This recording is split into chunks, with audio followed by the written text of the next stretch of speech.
Arestado ang isang individual na kinilalas alias na Totoy, 39 anyos, may asawa at residente ng Barangay La Purisima, Nabua, Camarines Sur matapos ang matagumpay na bypass operation na sinagawa ng Provincial Drug Enforcement Unit, Provincial Intelligence Unit ng Camarines Sur Police Provincial Office bilang lead unit, katuwang ang Municipal Drug Enforcement Unit ng Nabua Municipal Police Station at PDEA Regional Office 5. Isinagawa ang operasyon bandang alas 7:32 ng gabi kahapon sa Nabua, Camarines Sur.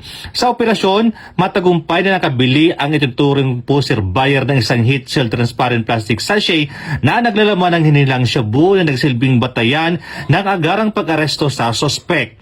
Sa sinagawang body search, karagdagang isang sachet ang kaparehong substansya ang narecover mula sa kanyang pag-iingat kasama ang buy-bust money at budel money.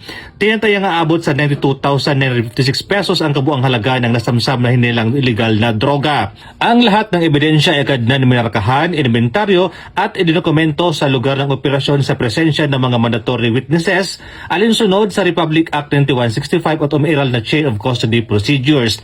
Samantala, ang suspect ay nasa kustudiyan ng opulisan at maharap sa kasong paglabag sa Comprehensive Dangerous Drugs Act of 2002 habang muling pinagtitibay ng kapulisan ang kanilang pangako laban sa illegal na drogas sa komunidad. Mula dito sa Albay, ako po yung Police Ghost Network Correspondent, Police Staff Sergeant Bert Pulito P. Levendino Jr.